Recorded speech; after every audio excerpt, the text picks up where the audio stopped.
Ladies and gentlemen, welcome back. We now commence Symposium 6 in Whole B, focusing on medical technology with updates on diabetes care through technology, artificial intelligence in clinical practice, and telemedicine in cardiology. It is my pleasure to invite our chairpersons, Dr. Samir Mohideen and Dr. Sandeepana Gamage. May I now warmly invite our chairpersons to introduce the speakers and panelists of this session. Good afternoon, everybody. I think this is Symposium 6 on medical technology, and I think this is the most important symposium for the day. I think people are just returning after lunch. So we got 3 exciting talks. First, on changing lives, transforming diabetes care through technology, then AI in clinical practice, and telemedicine cardiology. So the first talk will be delivered on changing lives, transforming diabetes care through technology by Dr. Lalantha Leelarathne. He's Clinical Associate Professor in Diabetes, Division of Diabetes, Endocrinology, Metabolism at Imperial College London, UK. Over to you, Dr. Lalantha. Thank you very much, Mr. President, and thank you to the Ceylon College of Physicians for the very kind invitation. It's always a great pleasure to be in Colombo, the city I grew up, and I did my medical education here, so it's always very warm to come here. So the title of my talk is about transforming diabetes care through technology.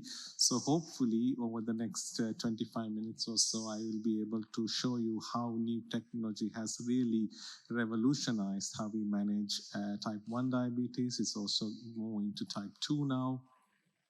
So really has made a huge difference to our patients.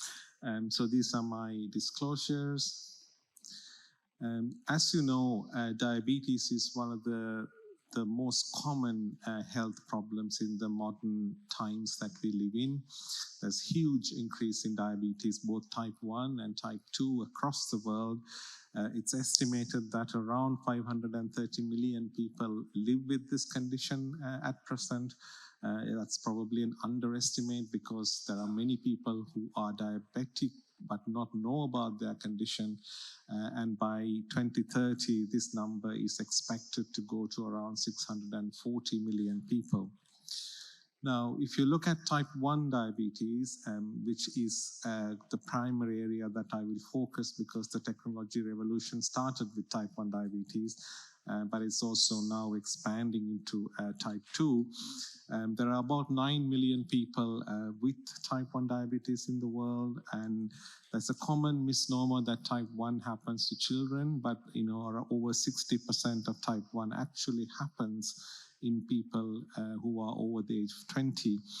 And many thousands of people unfortunately die from type 1 diabetes every year.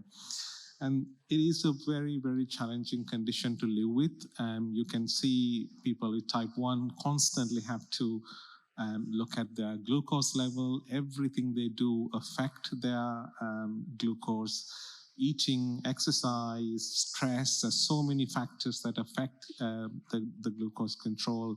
And there is the constant worry about hypoglycemia, which is the most dangerous complication of type 1 insulin therapy in both type 1 and type 2. So people with type 1 walk this very tight rope every single day. And there is no break from this condition. It's a 24/7, it's relentless. They don't have a break, they don't have a holiday, they can't forget about it any time of the day. So it puts a huge burden on people living with this condition. And if you look at some of the problems that people have, you can see there is the constant need for insulin injections. If you think about someone who's injecting 4 injections a day and doing 4 finger pricks a day, that's about 3,000 skin punctures a year. And you can imagine a child living with this condition, how many times they have to traumatize. You can see the fingertips are often very bruised in people who are testing glucose. For this reason, many people do not test enough or sometimes don't take the insulin, leading to high glucose levels, diabetic ketoacidosis, and subsequently complications. You know, diabetes is the commonest cause of kidney failure in the Western world, commonest cause of blindness in the Western world, commonest cause of amputations, and so on. So it is, it leads to many, many problems in the long term. And as I mentioned, this problem of hypoglycemia is a real issue. About 20 to 40% of people with insulin-treated diabetes actually lose their warning symptoms. This is called the impaired awareness of hypoglycemia. So the first thing they know, they pass out with hypoglycemia. And this really creates internal conflicts and reduces the motivation of people to achieve tight glycemic control. So it's no surprise that many people do not achieve modern diabetes targets, and these data from US, similar data from UK too. You can see if you look at the top left panel, you can see only about, if you the target glucose below A1C below 7%, often around half the population achieves that. Many people run much higher glucose levels. So the question is, can technology provide a solution for these problems? And that's the title of my talk. I'm going to go through some technologies that we currently use. So first of all, I will focus on continuous glucose monitoring. We are also now developing continuous ketone monitoring, which I will show you some data slides on that too. And secondly, about the modern ways of insulin delivery, how we have improved the injection therapy. And finally, about data management, how availability of glucose data has once again changed the way we manage and monitor diabetes. So if you look at the CGM devices, these are some of the common ones available in UK. We have the Freestyle Libre, the Dexcom, Medtronic, and so on. Now, irrespective of the brand, the sensors have three components. You actually have the actual sensor that monitors your glucose by measuring, having glucose oxidase enzyme, which generates an electric current proportionate to the amount of glucose in the tissues. Then you have a transmitter which actually powers the sensor, and some sensors is built in, like the Libre sensor, or some sensors the transmitter is separate, like the Dexcom G6 or the Guardian 4 sensor. And then you have a receiver, which can either be a mobile phone app, which is the most common one in UK, or you can have it in a insulin pump screen where you can see your glucose data. So these are the basic components of CGM. And there are many, many studies, but I will just show you one study which I was fortunate to lead in UK. This is the Libre sensor using, it's a UK randomized controlled trial in several centers. It was a 6-month trial, and we showed that by using sensors, we were able to significantly improve the HbA1c on people who were already having high levels despite optimizing care. Now, not just the HbA1c, I want to also show you that by using this, we were able to improve the treatment satisfaction, because human factors are important, not just the numbers, how people feel about their health. So there was significant improvement in diabetes treatment satisfaction. This is the glucose monitoring satisfaction survey, and once again, total satisfaction, the emotional burden, behavioral burden, trust, all these things hugely improved by using glucose sensors. Now, it is also important in any health system to show that these things are cost effective. You can have the best intervention in the world, but if it's too expensive for a health system, then you can't, public health systems can't fund it. So UK is also a publicly funded system by taxpayer. So we have to show that these are cost effective. Again, in this particular study that we showed that sensors are hugely cost effective. In UK, a cost for a collie means quality adjusted life year.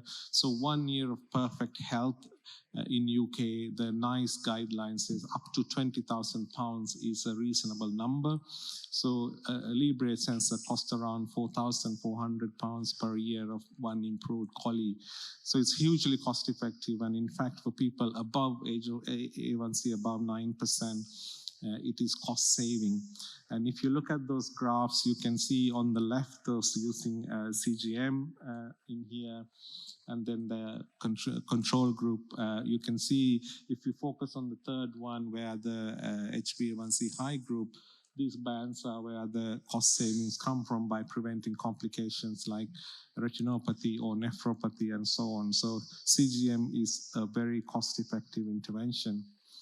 Another very, very important area is pregnancy. We know diabetes and pregnancy has serious problems. There are problems to the mother, which increases the maternal risk and mortality. There are a lot of risks to the baby. For example, increased large babies and neonatal hypoglycemia and so on. So this is a landmark trial called the CONCEPT study, which also was conducted across several countries and UK and US and so on. And this study showed by using sensors, we can improve the time they spent in this very tight pregnancy range, which is 3.5 to 7.8. And by doing so, they were able to show that reduces the risk of large babies, reduce the neonatal intensive care admissions, reduce neonatal hypoglycemia, and so on. So once again, this has changed the practice now. Every pregnant woman in UK or in the Western world using insulin can have access to continuous glucose monitoring. Now remember, I mentioned about the risk of hypoglycemia. And this particular study was done in people who are having severe hypos, like hypos that become unconscious, fits, or need third-party assistance and lost their warning symptoms. So this is using those Dexcom sensors, and what they showed was in this study, use of sensors led to significant reduction on the number of hypoglycemic episodes. Another very challenging group. So the sensors have multiple alarms, and you can see they have a low alarm which alerts people when they're reaching the level that they set. They have one called urgent low alarm at 3.1 or 70 milligram per deciliter. There's another alarm called urgent low soon. If you're going to hit 70 next 30 minutes or 15 minutes, that alarm can come on. So there are multiple layers of protection for people to be alerted. You can have high alerts as well. And there are rate of change arrows that helps people to predict where they're going before they go high or low. So therefore take preemptive action to prevent glucose going outside the range. And most of these sensors also allow their parents or family members to follow their glucose. And this is called the follow feature. And you can understand again, if you are a parent of a young child with type 1 diabetes going to school, and if you can have their glucose data on your phone, that can be very reassuring to the parent and stop them from going low. So to summarize the evidence in type 1 diabetes, I won't go into all the details. There are many studies, and they show very clearly multiple benefits: improved A1C, improved time spent in target range, reduction of hypoglycemia, better quality of life, and they are hugely cost effective. What about type 2 diabetes? So type 2 diabetes also increasingly we are using technology for type 2. These are two studies, one called the Diamond trial and the Mobile study. In the Diamond, they had people with basal bolus insulin with type 2, and in the Mobile study, only basal insulin. Both studies show that using sensors can improve HbA1c. This is a study that we are currently completing. This is the largest sensor study in type 2 diabetes, 25 centers in UK. long study of 32 weeks, and we are also looking at mechanisms, how sensors improve diabetes in people with type 2 diabetes. And it looks like lots of this is due to behavioral change. When people see their data, they're understanding what to eat, what not to eat, and how to manage their glucose and so on. So the results of this study will be presented in the next couple of months or so. Now, until now, we know, and I think it's still the case in Sri Lanka, we majority assess our glucose control using HbA1c, but this is a summary statistic for the last 3 months. It really tells you nothing about their hypoglycemia risk or the glucose variability. I've seen so many letters from even diabetes consultants saying, oh, this patient's HbA1c is 7%, they have therefore good diabetes control, but actually they're having lots of hypoglycemia. So there is a lot of missing information from A1C. It doesn't tell you anything about the glucose variability. And these are 4 people with the same HbA1c, and you can see vastly different glucose control. So we now really only mainly look at time in range. We're using the sensors. The target for time in range between 70 to 180 or 3.9 to 10 is to get above 70% if we can. At the same time, keeping the time below range, hypoglycemia less than 4%. So these are our modern targets. In people with high hypoglycemia risks, so for example, elderly individuals or people having maybe dialysis or some complications where the tight control is difficult, then the target is 50%. And in pregnancy, between 3.5 to 7.8, the target is more than 70% in pregnancy. So this is a recent study from Belgium looking at the time in range and the complications. So there's another new concept emerging called the time in tight range. So this is the very narrow range between 70 to 140, because previously we were focusing in 70 to 180, and now people are realizing that even tighter range is important. So what they did is in their clinic, they divided the group in four groups. The Q1 is people who are having the lowest time in range and the lowest time in tight range. And Q4 is the group that has the best control. Even the best control, the average was more than 63% and 41% for the time in tight range. But what they found was this time in tight range was closely linked to the complications. You can see on the top left-hand panel there the time in tight range, and any microvascular complication, retinopathy, neuropathy, nephropathy, all of them, those people who had the best time in tight range has the lowest rates of complications. Of course, this is a cross-sectional study, and more longer-term data is needed. But you can see similar relationship with time in range for the microvascular. But you will note for the macrovascular, there is not that much of a link, because macrovascular disease is more affected by things like blood pressure, lipids, and so on. But for stroke, there is a link. For people with tighter control have less strokes in this study. Now, moving on to ketone measurements. So this is a new thing that is coming into the market. We are currently undertaking studies. As you know, diabetic ketoacidosis is a very dangerous complication of type 1 diabetes, but it also can happen in type 2 now that drugs like SGLT2 inhibitors that increases the risk of euglycemic ketoacidosis can be often delayed diagnosis because their glucose levels remain low due to SGLT2. And things like insulin pumps also increase your risk of DKA because there's no basal insulin. So if you have a sensor that you can alert people about developing ketoacidosis, that could make a big difference. I believe this will also open the door to using some of these new agents in type 1 diabetes, because we have a lot of nephropathy in type 1, and SGLT2 shows that they are very good for this kind of thing, but we can't use them in type 1 diabetes due to this risk. So these sensors will eventually report both glucose and ketone levels, so people can make early adjustment to their therapy if they detect ketones before they get diabetic ketoacidosis. This is a study that the same person wore 3 ketone sensors, sensor 1, 2, and 3. On the red triangles, you see the reference glucose level from fingerstick ketone measurements. You can see very nicely all 3 sensors are overlapping with each other, and they are matching the reference ketone levels. So pretty good accuracy. And so Abbott is developing a continuous glucose ketone sensor. We are currently doing studies to understand what the normal levels are like. So this will also come within the next 12 months or so. Now, people with insulin pumps can see their insulin doses, glucose, and so on, but people on pens normally can't see this information. As you know, vast majority of people in this world with type 1 diabetes are treated with pens. So now we have smart insulin pens which can record the amount of glucose given. It can Bluetooth connect to a mobile phone app.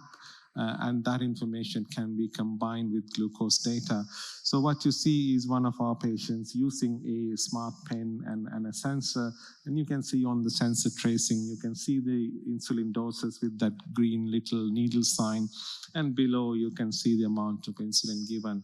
So this can also help people to track their insulin, understand how the insulin and food interact and get the better control they need. In the final 5 minutes, I'll just talk to you briefly about the most advanced form of therapy that we now have for type 1, which is the so-called artificial pancreas, or better known as the automated insulin delivery device. So here you have standard insulin pump and a glucose sensor. These two are linked by a control algorithm, which determines how much insulin to give. So now in UK and the Western world, no one uses standalone insulin pumps. Everybody uses these automated pumps, because why would you use a pump that doesn't talk to the sensor? So everyone now uses these automated systems for type 1 diabetes. Now, they are not based on artificial intelligence. You're going to hear from Dr. Padmini next talk about AI. These are not AI-based systems. These are mathematical models. These are based on rule-based systems, based on complex mathematical models called model predictive controllers. They have various parameters about how they will determine how much insulin to give. They have a supervisory module to stop giving too much insulin, and then finally it decides how much insulin to give. Now, in UK, we have several such systems. So when somebody comes to clinic, we discuss with them which system, pros and cons, and then people make a decision. I never tell my patients which system to go for. I let them decide which one they want. And in UK, we are lucky to have many systems, and everything is completely free to the patient to use. So this is just very briefly mention another study that we were involved in. This is the NHS England closed loop study, large trial of 520 patients. The reason why I chose this is this study selected people with an A1C more than 69 or 8.5, despite using standard sensor and despite using a pump. So they were using already a pump, already a sensor, but still had an A1C greater than 8.5.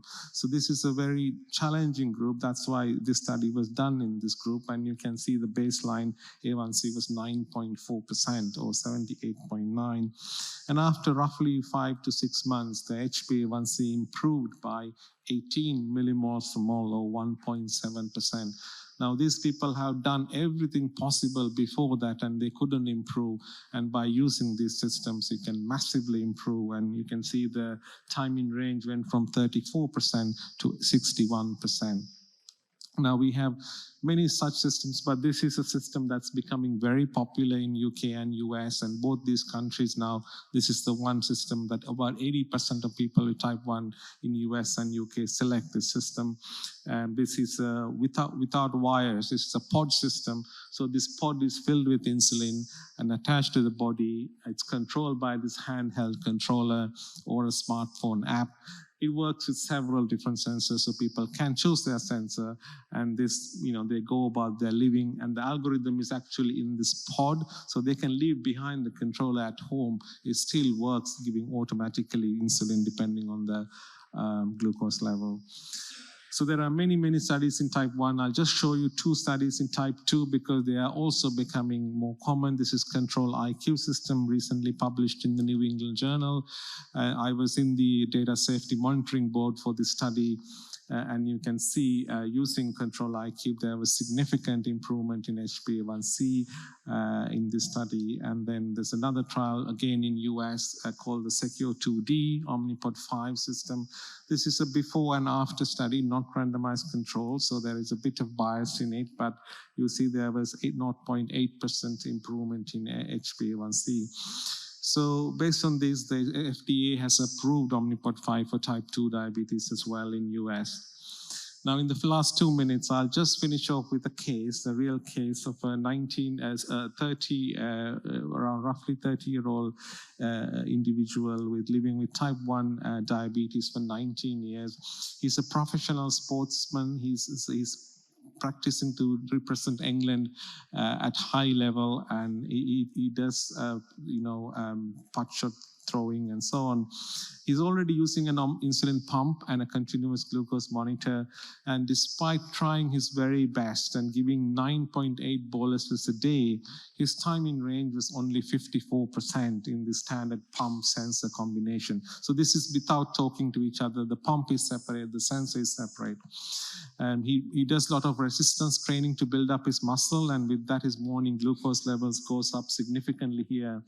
And then in the evening he does cardio exercise and his glucose drops with that. So he was really struggling with this thing. So he was started on a Omnipod 5 system, and these data after the first 2 months, you can see now time in range is 76%. All these systems have additional features like activity mode, where you can tell the system you are exercising or not, that adjust the insulin delivery. And this is the last, after 1 year. So he went from 54% to 74%, just already using a pump and by automating the system. And when I last saw him in the clinic, he told me that people don't realize how much extra energy and thinking is consumed by diabetes and having to manage glucose 24/7. He now has loads more energy and mental space to do other things. So he no longer need to constantly check glucose and take manual corrections because system automatically adjusts it. And it's a huge burden off his mind. So, dear friends and colleagues, diabetes technology is life-changing for many people with type 1 diabetes. It is also being increasingly used in type 2 diabetes, and not having to do this painful finger prick testing has revolutionized how we manage type 1 care. And in future, continuous ketone monitoring likely to help us to use adjunctive therapies like SGLT2 or GLP-1 in type 1 diabetes, which I think will give huge benefit too. The best incremental benefit is seen in people with high A1C or low time in range at baseline. Of course, cost is a problem. I know some of these are not available in Sri Lanka, but I was very pleased to hear this time the new sensor has come to Sri Lanka and it's now commercially available. So I really hope these things will make benefit to our patients living here too. And with that, I will stop and thank you very much for your attention.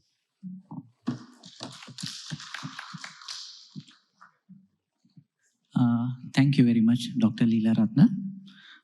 Moving on to the next topic of the symposium, it's going to be another exciting lecture to us. Our speaker is Dr. Padmini Ranasinghe. She's Dr. Padmini D. Ranasinghe, MD, MPH, is an assistant professor at Johns Hopkins School of Medicine, USA. She's the co-director, Hospitalist Education Program. And she's going to talk about AI in clinical practice, an overview and insight. Over to you, Dr. Padmini. Thank you very much. I think I'm glad to be here, and I would like to thank you, CCP, for inviting me. And I did, just a full disclosure, I did a similar presentation yesterday. So some of them slides were kind of recycled, so just bear with me if you were there yesterday.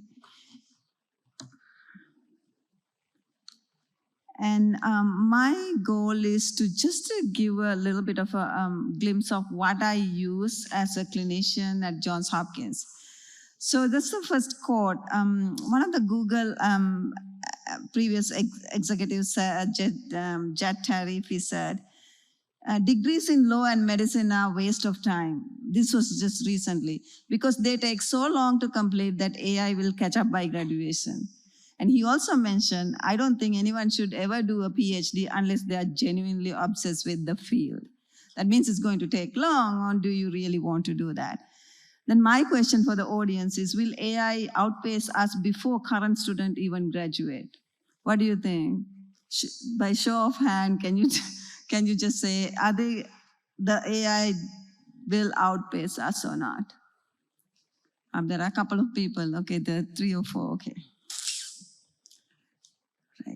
So I don't have any financial disclosures, but I do work in a lot of areas related to AI, but mostly clinician. I don't have technology background. I'm the president of Maryland Medical Society, which is kind of very old, 275-year-old medical society, and also the chair of American Medical Association Council on Science and Public Health. And that's where I discuss policies related to AI, and then some of the reports related to policies. And then also they have a digital health task force. And then also I'm a member there. And then recently our state governor appointed for AI implementation at the state level. So as I said, my goal is to just give a glimpse of like what is out there and what's on the horizon. And I'm not going to talk about the definition of any of these, but because you can do the ChatGPT and find out easily. But the simple term is artificial intelligence. It's like machines can mimic human intelligence and reasoning. And then timeline of AI, like starting to now where we are. And first it was described or coined the term in 1956. And as you could see, there are several milestones. And next slide, you could see in the US, all these tools are approved by FDA.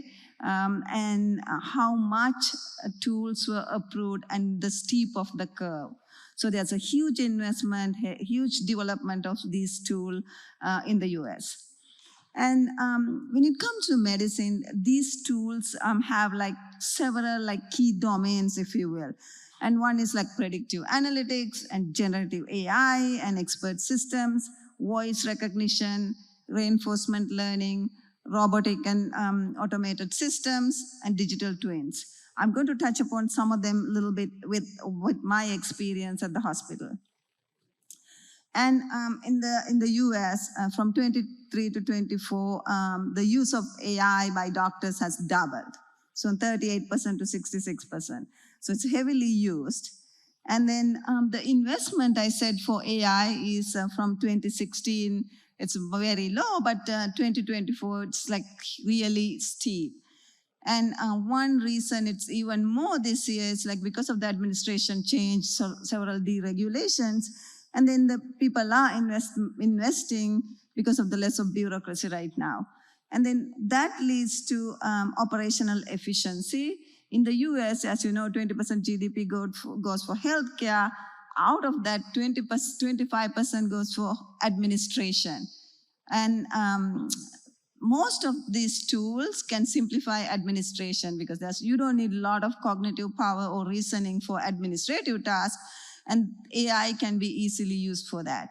And the projected cost per patient care will go down, and it already has gone down. So that's kind of the benefit or promise of AI.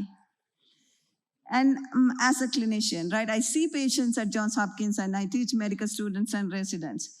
So we do have several tools. And one is called Open Evidence. Open Evidence is an AI-powered evidence synthesis tool. And right now, 40% of all US physicians log into Open Evidence daily. And it has about over 35 million data input, and this is trained by that. And it is a rich PubMed data set is included in there.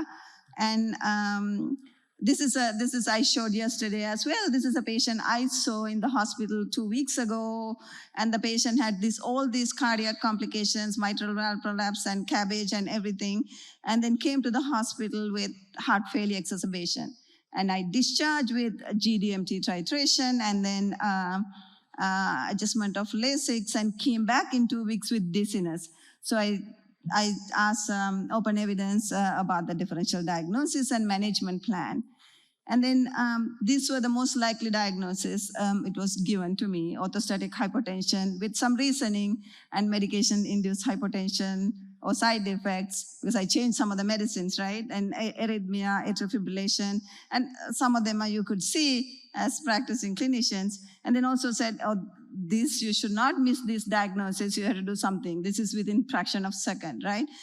And then after that, it gives me saying, okay, these labs you should do, and these are the management with proper reference, with citations. And then deep consult has another thing called, like a deep consult is part of this open evidence with advanced AI agents, similar to deep research in ChatGPT. So it is like it just do a lot of good synthesis, similar to PhD level. And then when you think about this, I personally think my job can be immediately replaced, right? It's definitely a little bit better than me. It uses so much data, and then it just gives enough information to practice medicine. And going into the next one, we have in the system called Visual DX. It is a clinical decision support tool that uses medical image library, and it has over 100,000 medical images in the system. So if you see a patient who comes with a rash, and you actually plugged into patient information, not like identifying information, but this is a free tool for us at Hopkins.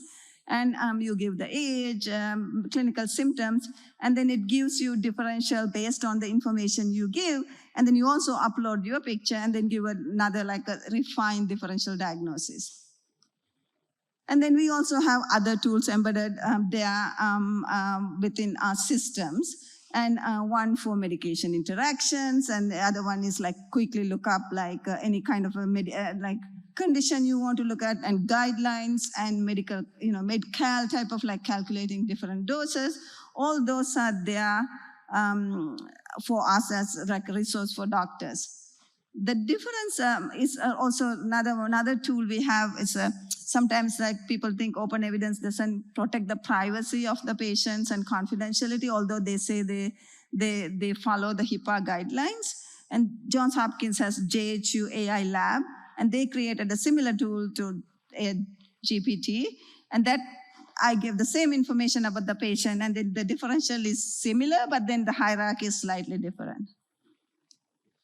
And those tools were not embedded in our electronic record. So our electronic record is called EPIC, and we have like 100% electronic, and those tools were not embedded. So now I'm showing some of the tools within our EPIC system, like some of them are predictive analytics, like sepsis detection. So as internal medicine doctors, we know sepsis has a higher mortality rate, and then complications, and then morbidity is high, and cost is high. So these tools within the EPIC and capture patient information and changes in vital signs and predict sepsis in advance. And so that you can, give the resources or the management as needed. And then the management also part of the EPIC. I can click another button, say, what should I do? And it gives me information about this antibiotic for these conditions, and then do lactate and blood cultures ×2, and all this information will be given to me right at that time. And this is a dashboard, the sepsis dashboard. And this dashboard is visible to not only to the doctor, for nurses and other care partners within our team. And so if I miss any of these sepsis, nurses or somebody will tell, oh, you missed this, and just, they can actually inquire about that. And then if I want to ignore that, I have to give a reason why I say no to that. And another tool we have and commonly used in the US, like almost every hospital now, AI scribes. So these, as you might know, AI, the US healthcare system depend on clinical documentation mostly. Even, I don't want to say that, even if you don't do anything, documentation has become the key part of the patient care. This document, one, we have electronic medical records. Second, you can track the document. Third, for medical legal reason, this is the only place you have to defend your case. So documentation clearly, increasingly, extremely important. So if you document something almost you didn't do. So because of that, it's really intense to do documentation for us doctors. It takes a lot of time to do documentation. And then also it's time consuming, adding to physician burnout. So the tool, I want to go back. I'm just trying to see how, but anyway, so the tool, so the tool is like embedded in Epic, the electronic health record system. And then it has the desktop version and then the cell phone version. So I just put the cell phone next to our conversation where our patient is. And then I talk to the patient and I do the exam. It captures the discussion I have. Even people who have accent, it knows how to capture the information. It creates a note for the doctor and the patient. So the doctor's duty is only to look at the note, confirm, edit, and finalize, and similar to the patient note. So this actually leaves us with a lot of time, and this is really helpful in terms of like the time-wise decreases 90 minutes to 30 minutes daily, and improve patient engagement and improve like physician well-being. And there are data supporting especially female physicians see the patients during the day and then go home and do notes. It's called pajama time that actually improve affect their work-life balance, and burnout rates are high. And a bridge is the tool we use, but there are other similar tools, mostly in the US. I'm sure UK might have similar systems. And patient-facing AI, I'm not going to focus too much on that. I mean, similar to that, like we had the clinical tools, we have chatbots. These will help patients to triage and schedule their appointments. We have, Epic has MyChart, which has access to patients. They can look at their symptoms and schedule appointments with doctors by themselves. And we do have a lot of wearable ECG, glucose monitor, as I said, oximeter, and sleep monitoring. And we have like ton of outpatient monitoring things, and those are patient-facing. And patient education is very important in terms of chronic disease management. We do have a lot of AI tools for that. And those patient-facing AI tools will improve access, empower patients, and bridges the gap in clinical care, but it may widen the gap of care patients who may not have a lot of resources. And these are some of the examples of those tools. I think Babylon AI chatbot, this is not in the US, and it seems like it uses in the UK and Rwanda, and patients are using this to book appointments and then assess their symptoms by themselves. Another area AI is used in medicine is drug discovery and development. And in regards to drug discovery by pharma, it took really long time, and it's a costly process. First to identify the compound and then do the research in stage 1, 2, 3, 4. But now identifying the compound is quite easy using multiple the decision tools. And then also doing the research, a whole life cycle can be streamlined from identifying patients through going through the research. And then in the US, we have like the PATH and biopharma collaboration, so that would help to further streamline this process in finding new medications. And AI in public health and mostly public health standpoint, like outbreak prediction, and then disaster management and resource allocation and application in supply chain management. And in regards to outbreak prediction, so AI can use multiple data points and then predict, right? And similar to in dengue, we'll say, and then look at rainfall data and previous history of dengue outbreaks, and then decide like where there may be an outbreak, and then you can decide where it could be needed to pay attention to or do some preventive activities. And it looks like, I don't know if you have heard, it's called Blue Dot. And it seems like this particular tool looked at the news report, airline data, and animal disease outbreaks, and predicted a COVID 9 days before WHO released its alert. So there are tools like that still available, and seems like they were useful even then. And I think India has this particular tool that's helpful for maternal risk scoring and referrals. And I'm going to go into a little bit of like clinical conditions where AI is using. I mean, you don't need to know these names. You can Google or ChatGPT and find that out. But what I would say is like some disciplines AI is used more than the other.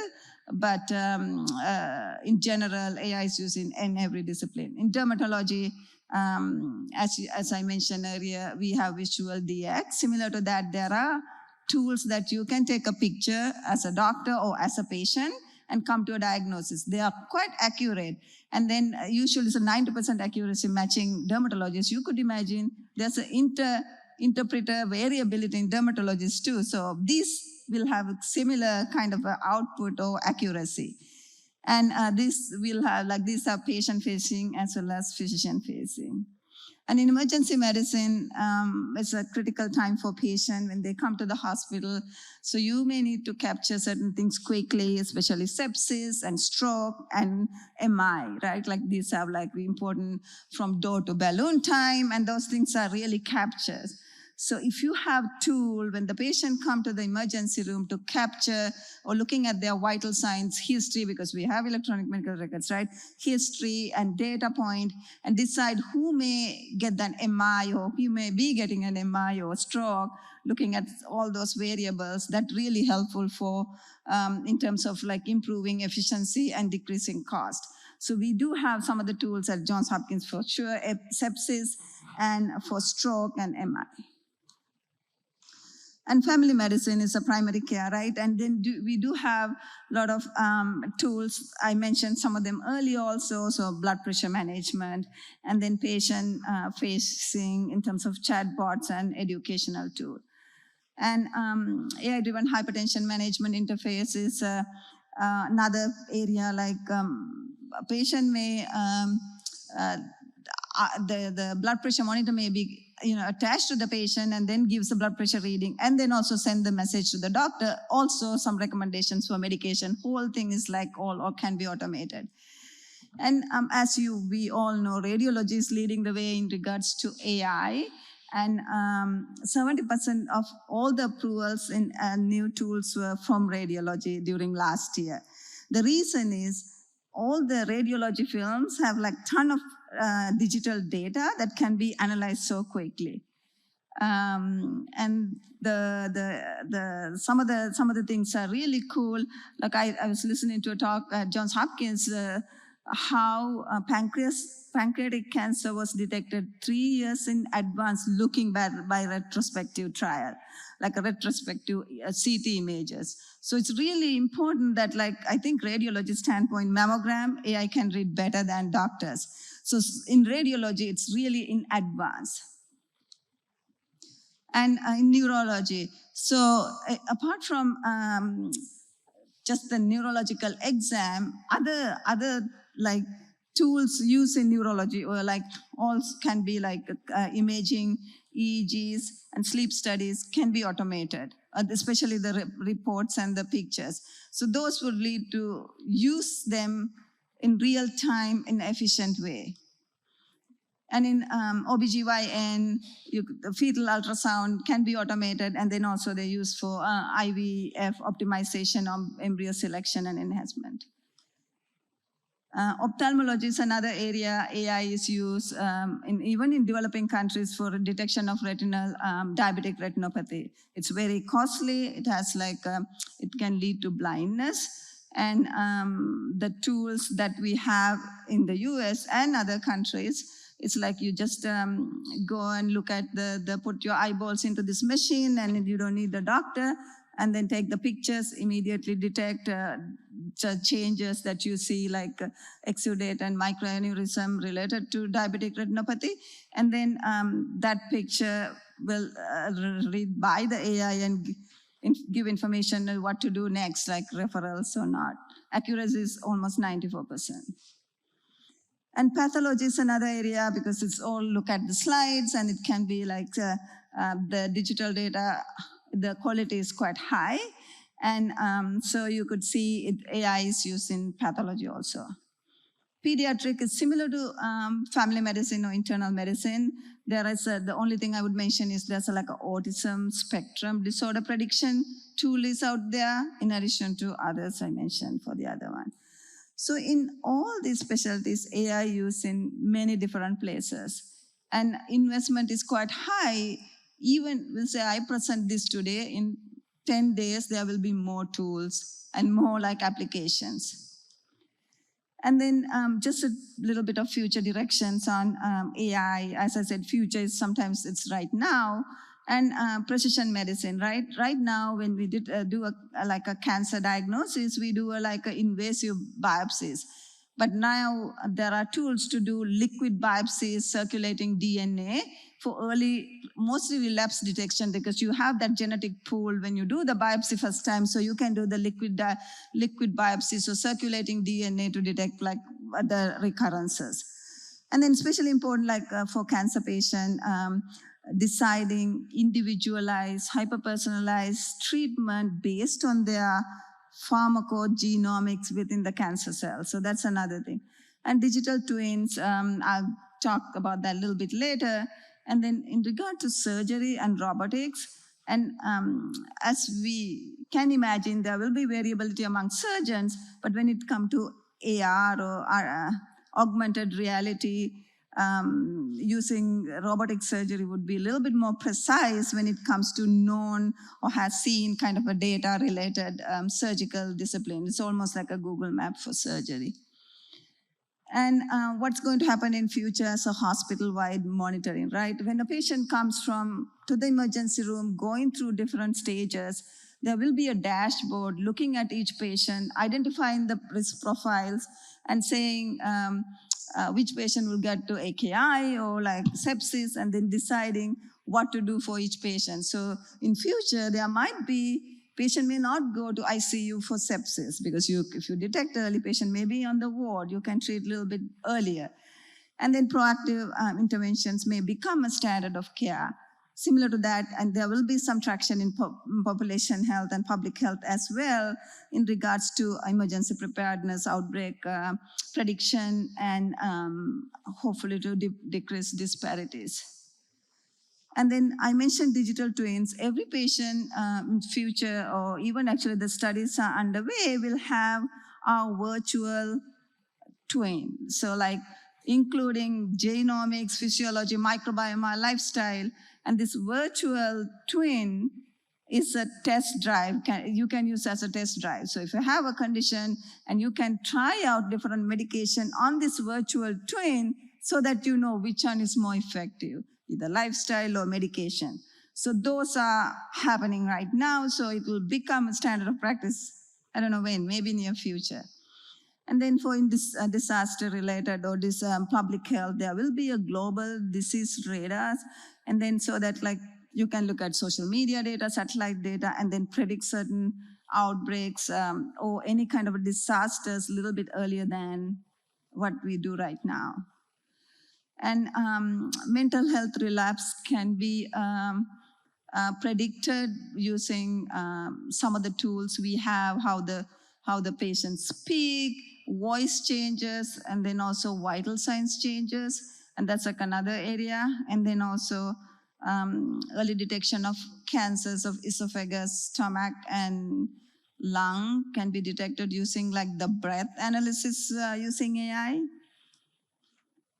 And these are some of the hospital in future, like the problem is right now, even at Johns Hopkins, they have the state-of-the-art hospital system, but they use about 3,000 different tools. So how do you make interoperability? The maximum is the problem, but if you do, I think hospital will be so much streamlined in future. And these are some of the projected milestones.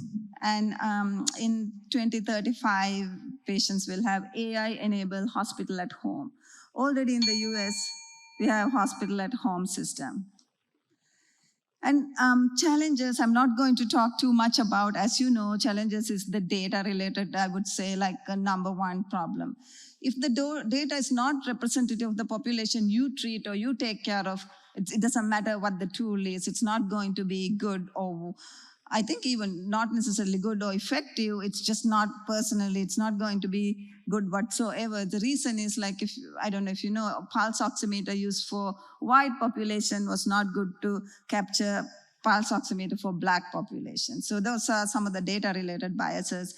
And then explainability is an important thing. There will be a black box in generative AI, so it's going to be a problem. How do we make sure that these tools, what is happening behind the scene, can be explained to the patients? And some of them are others you might be able to read. And then what's happening now with using AI? If you use heavily AI without thinking too much, and we outsource our brain, and it's going to get rot, right? There's a disease called brain rot, right? Usually teenagers have that. And then over-reliance on this automation, and we do see a cognitive atrophy and then brain atrophy, already seen by that MIT study. And I have like 2 slides, I'll finish after that.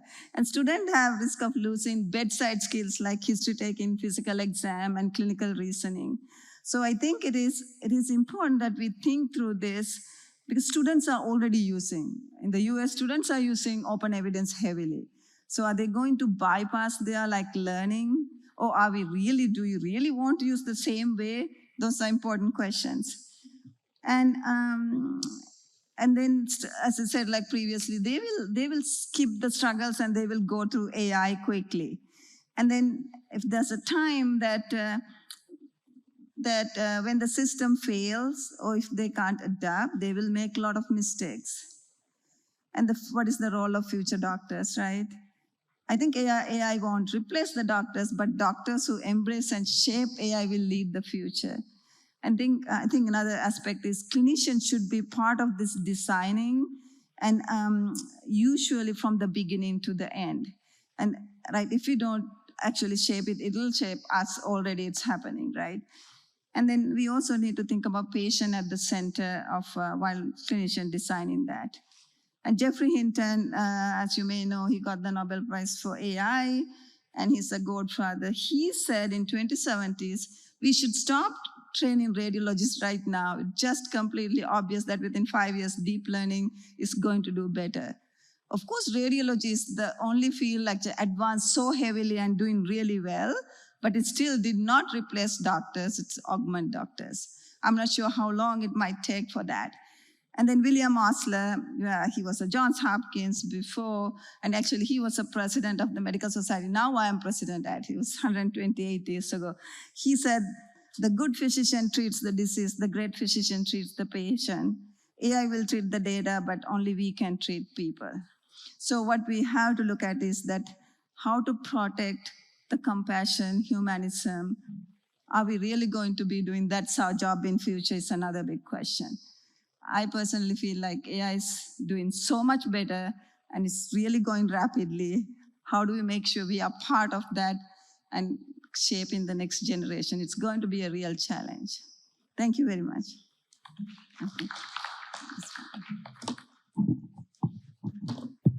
Thank you very much for that great talk, Dr. Padmini. We move on to the next talk by Professor Nadarajah Kangaharan.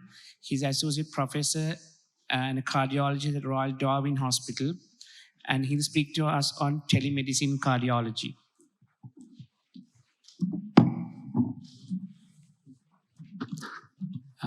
Thank you for the introduction, and also thank you for the organizers for the kind invitation to the conference today. And it's nice to be back in Sri Lanka, my hometown, and also to be able to connect with some of my pre-university peers. I spent a lot of the time prior to going to Australia, and also they have shaped my career and established my career in Australia now. My topic was the topic given to me was telecardiology, but I have intentionally changed to a broader topic, cardio renal metabolic MDT care. And my disclosures are really, I'm involved in actively as a clinician on all the models of care, as well as using those digital solutions to provide services to the patients. So I intend to cover these points today, and my aim is to try and convince or influence maybe the physicians for the future, in particular, the importance of using technology and becoming engaging and leading in providing better care for the patients.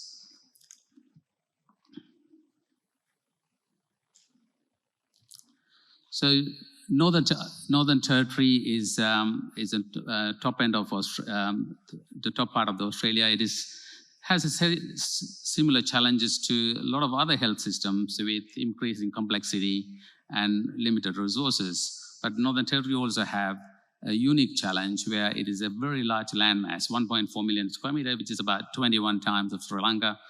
And the population is only 250,000, which is about, Sri Lanka has about 90 times more population.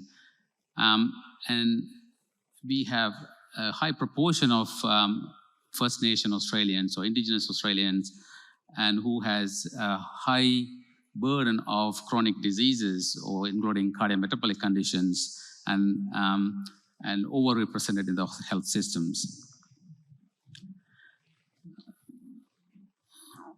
And these patients are also, Indigenous communities are spread across the Northern Territory in very small numbers, and making the evidence-based medicine in delivery extremely difficult and challenging. So I'd like to go through two brief case scenarios for you to highlight the tyranny of distance and the complexity. The first patient is a 35-year-old Aboriginal male who lives about 400 kilometers from the major teaching hospital of Darwin, and have an acute myocardial infarction. And he gets thrombolized with the direct advice from a cardiologist.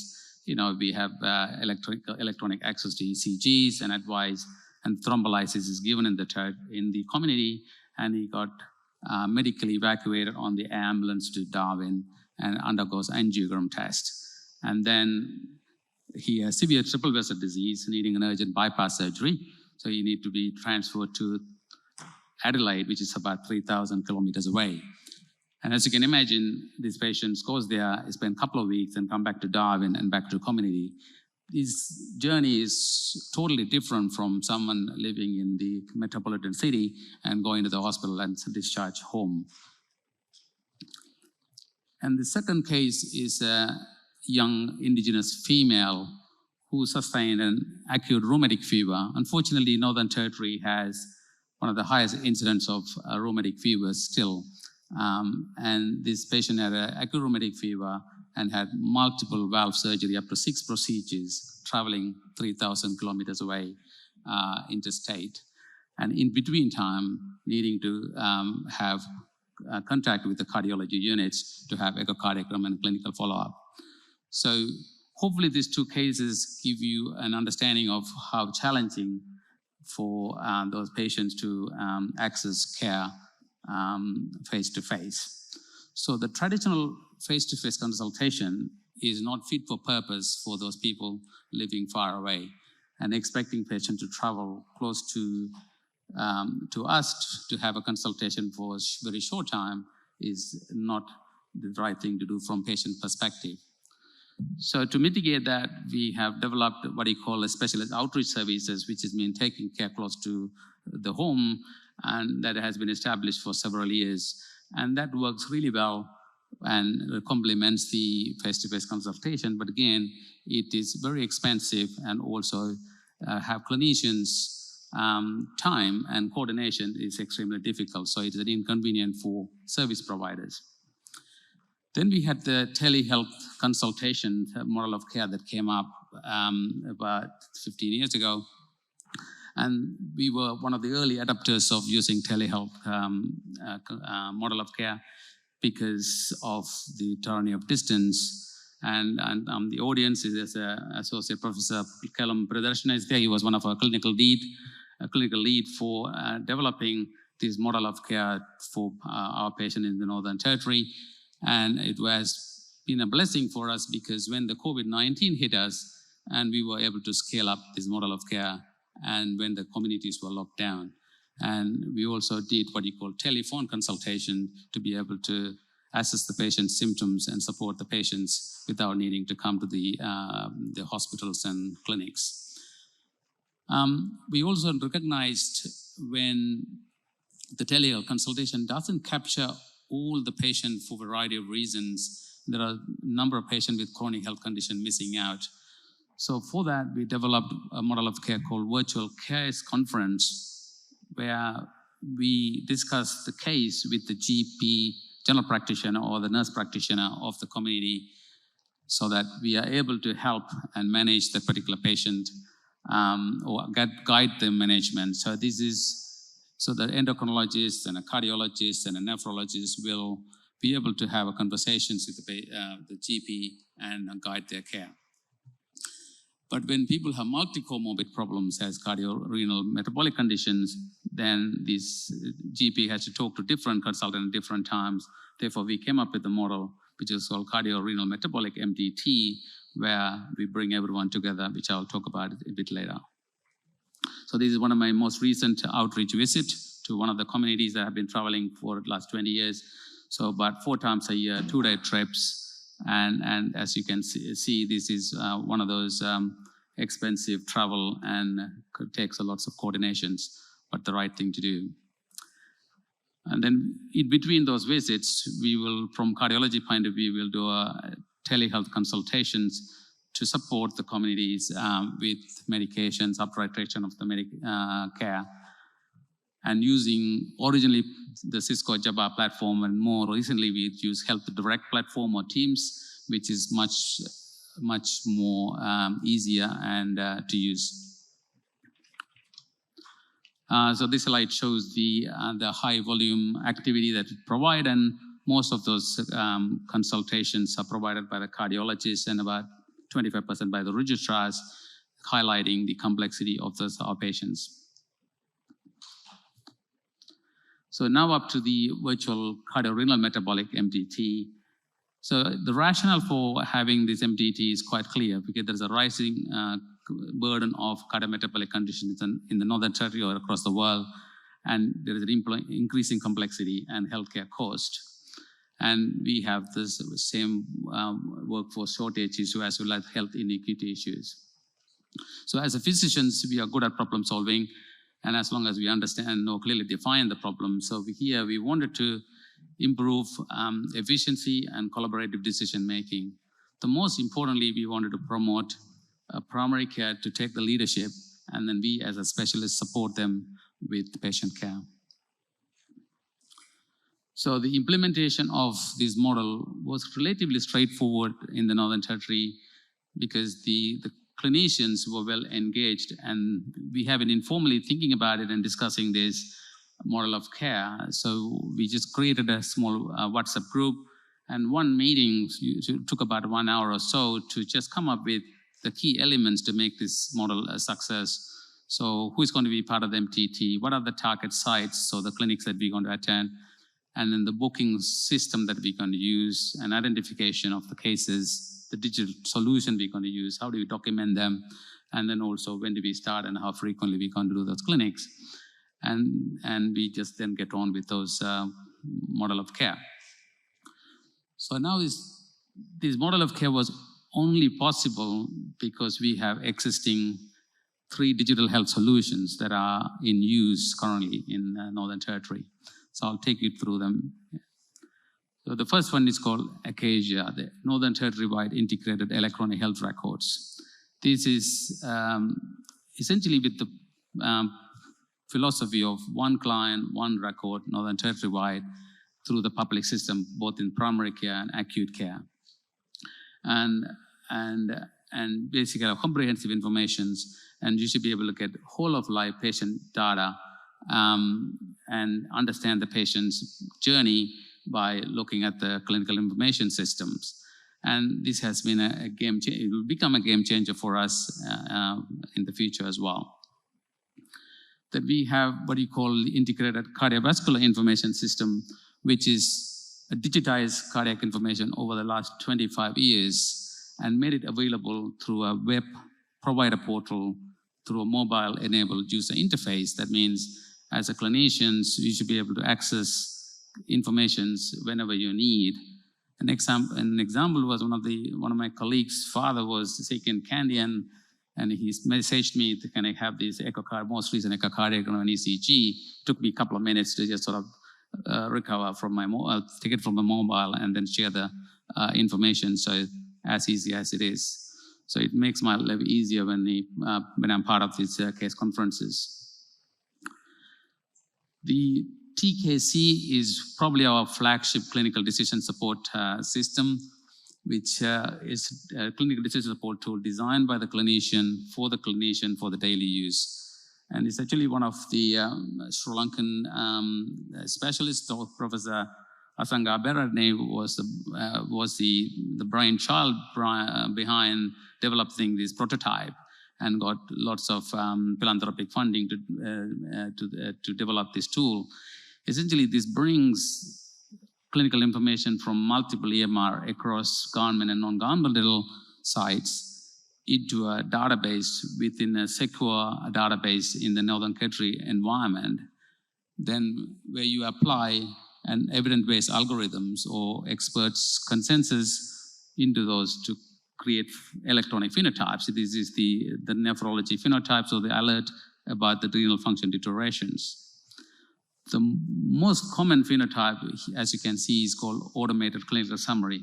This is almost like having a good physician having a letter with all the information, but this is provided within seconds of locking into this patient's file. So it saves a lot of time and gives us a good understanding of the patient. And you also have a dashboard view. We can see quite quickly about what the real problem is here. Diabetes is not a problem here. The renal function is the main issue. So you can focus on the patient's real need by looking at those information very quickly. And we also have a longitudinal data. So as a cardiologist, I look at the longitudinal LDL control and coming from multiple information system across the country, across the territory. And also as an endocrinologist, you can have a look at the diabetic control over a period of time also. So this is a screenshot taken by one of my cardiology colleagues. The three specialists, cardiologists, nephrologists, endocrinologists, GP, and then Aboriginal health practitioner using the system and sharing this information. Essentially, they are all on the same page discussing the patient management and come up with a consensus plan. So I'm going to just show you a quick video of how the TKC is quite the ease of use and navigability and accessibility and the user-centric design, so that you get a feel of how we access the information when we need it. So you can stage the database quite quickly and captures the patients with all three conditions.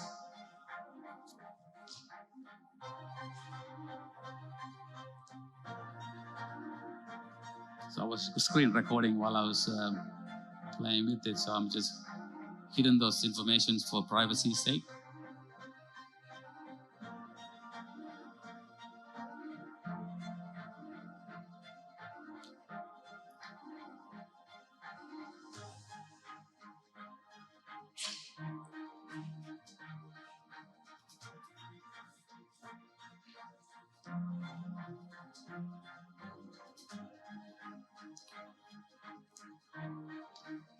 So it shows the source of information it's coming from, and the dashboard just give you a quick summary of what medications the patient is on, what the control, almost like time in range.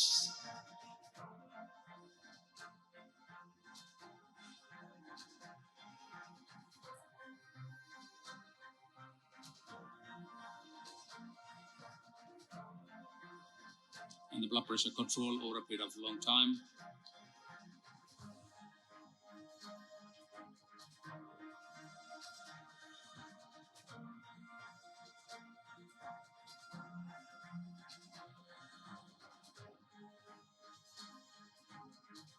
you can see, hover over the stuff and find out where those informations are coming from also.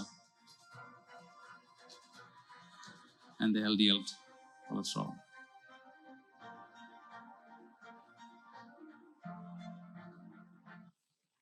So as you can see, this was quite, within 2 minutes, you are able to get a really good understanding of the patient's control.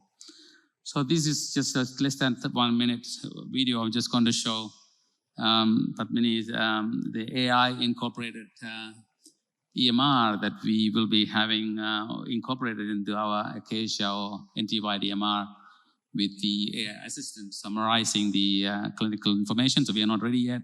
And our vendor, InterSystem Track here, has already implemented this in Middle East as well as Indonesia with good success. So it's going to save us a significant time with regard to documentations and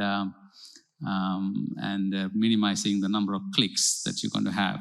So having a contemporary clinical information system will enable us to use the AI version, which is going to be absolutely amazing.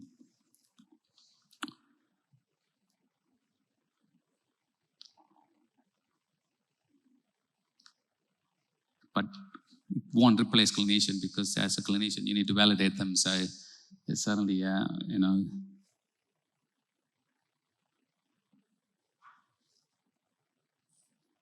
So it's also can suggest order sets based on the diagnosis also.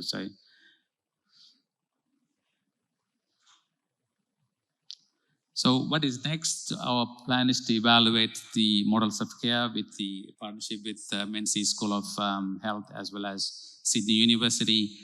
And our intention is to scale up the MTT model of care by reaching out to the specialists across the country in the first instance. And there's no reason we cannot collaborate internationally once you have the access to information available virtually through the as we share the meetings.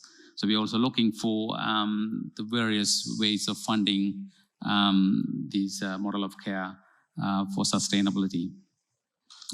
So in summary, so I hope I have demonstrated the importance of digital health solutions in enabling our models of care, and particularly the virtual models of care, the importance of us as clinicians or the emerging the physician for the future to become part of the solution to this problem, so that it will make your life easier and also the quality of care for the patients better. Thank you for your attention.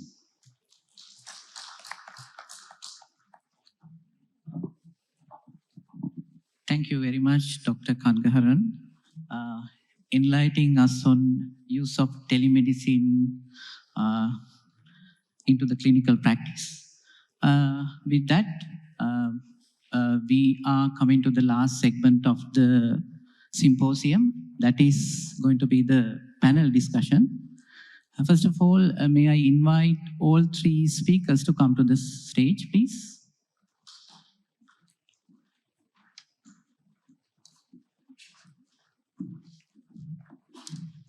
Next, we have a couple of panelists to come to the stage. Dr. M.D.T. Lakshan, consultant ENT surgeon and head and neck surgeon, Navaloka Hospital, Colombo. Please come. Dr. Navoda Atapattu, consultant pediatric endocrinologist, Lady Ridgeway Hospital, Colombo. Dr. Ushani Wariyapperuma, specialist in internal medicine, senior lecturer and head of the Department of Physiology, Faculty of Medicine, University of Moratuwa. Dr. Dujeepa Samarasekara, senior lecturer, senior director, Center of Medical Education, Young Lu Lin School of Medicine, National University of Singapore, senior consultant, Ministry of Health, Singapore. So let's start the panel discussion. Maybe I'll start off with a question. Maybe Dr. Padmini can answer. Let's say, as a starting doctor in Sri Lanka who doesn't know anything about AI, they say AI gives a suggestion and she has a doubt. Can I trust AI? Maybe say sepsis or you're going to die or something like that. do I trust it or not? And not. That depend on the tool, right? How it's been validated and what the data it has been used for to, train the model is important. You can't blindly trust that unless you know what it is.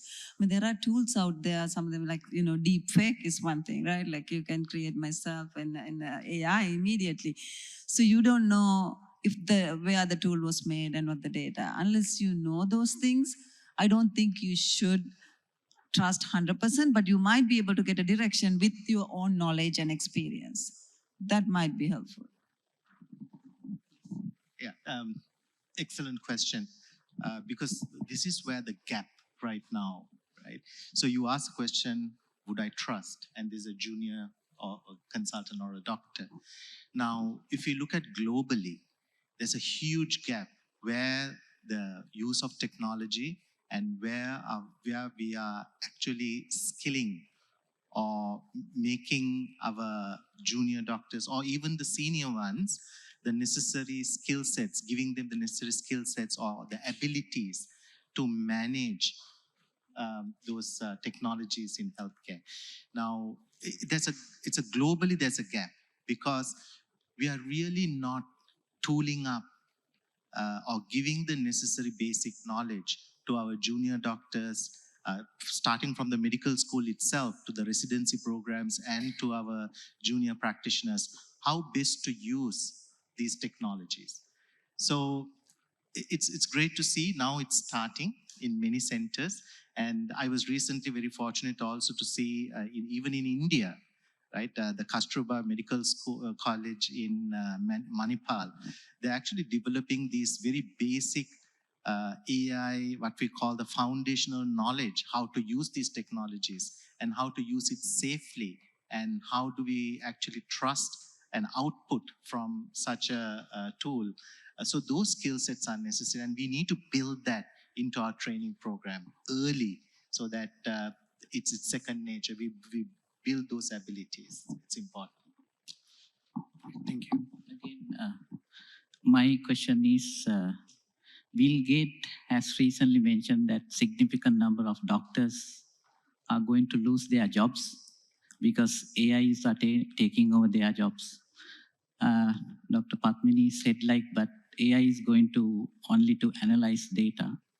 But do you think that they will gradually take over our role?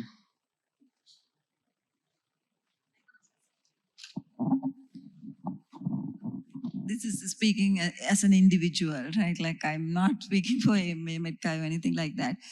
I feel like there's a huge workforce deficit right now in every country, right? US, Sri Lanka, and UK, Australia, I guess. I think the need for doctors are high, but at the same time, the velocity of growth of this AI tool is high, and they are becoming more accurate, and they learn quickly. I think the need for doctors, in my mind, will go down. I think whether 100% replaces the question, which I don't know how to answer. I feel like because the doctor's role will change, I feel like you may not need a lot of doctors. Patient will be very informed if they depend on the patient population and the resources they have.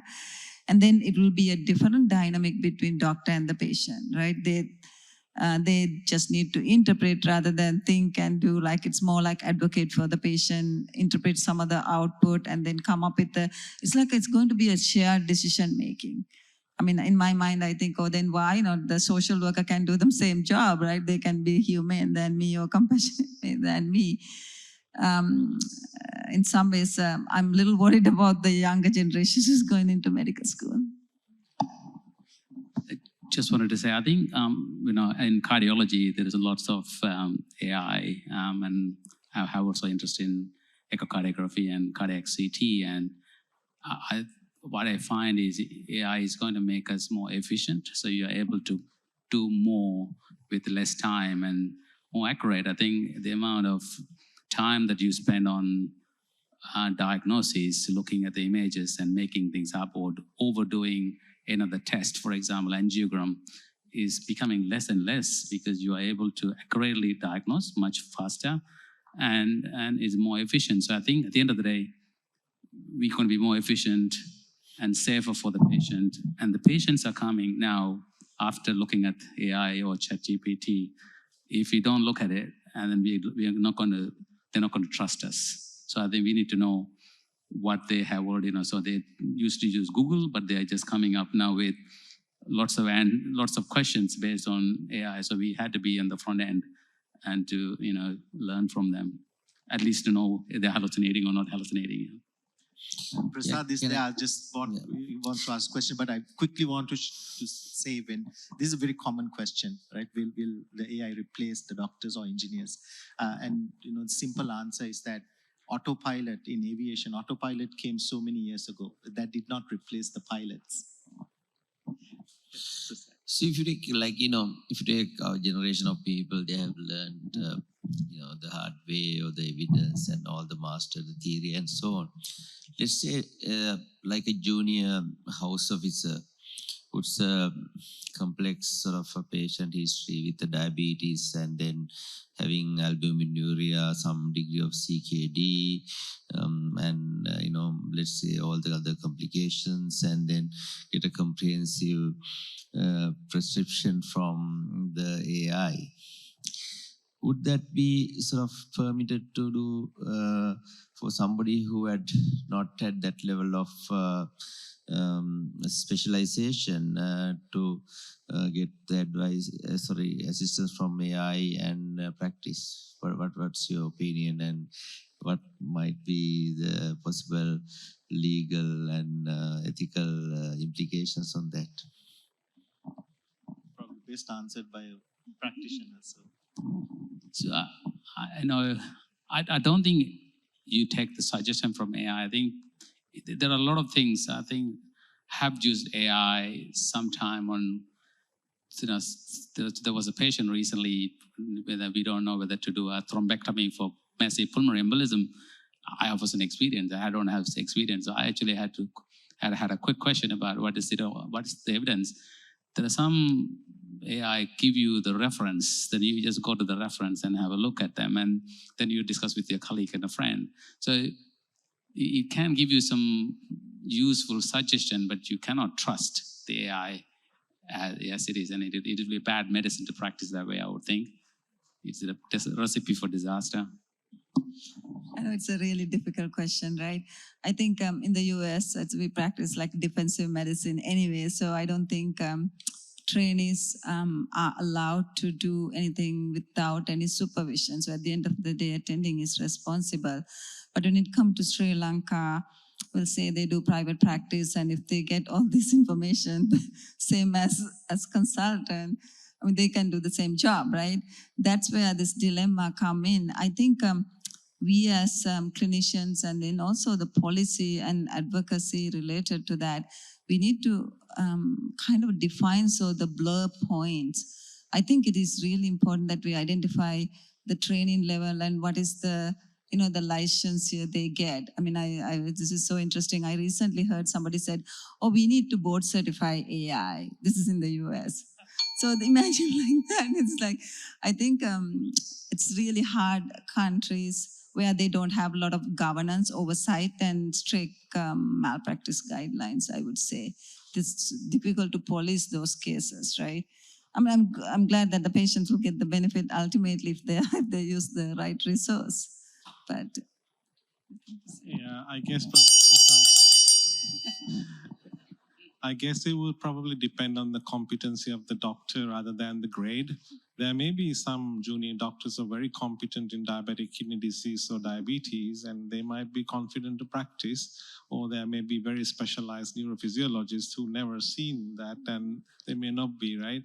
In UK, as you probably know, I think Omar is in the audience, I probably shouldn't mention this, physician associates created a huge problem in UK to the Royal College, and Omar can tell you a whole lecture about it, but lots of things that doctors were doing are now done by non-medical people in UK, Prasad. So AI may be better than some of them, for sure. I can add that in the US, we have the same problem. Scope of practice is a huge issue. And then, but we have now guidelines and regulations on what they could do up to the top of their license. Okay, so with that, we will conclude the symposium. So it's time to hand over the certificate of appreciation.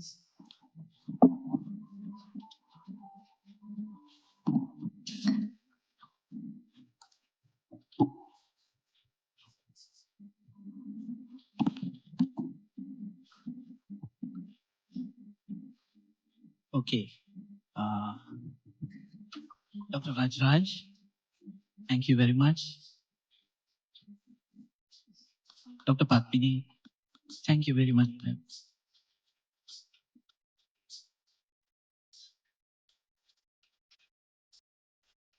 Dr. Leelarathne, thank you.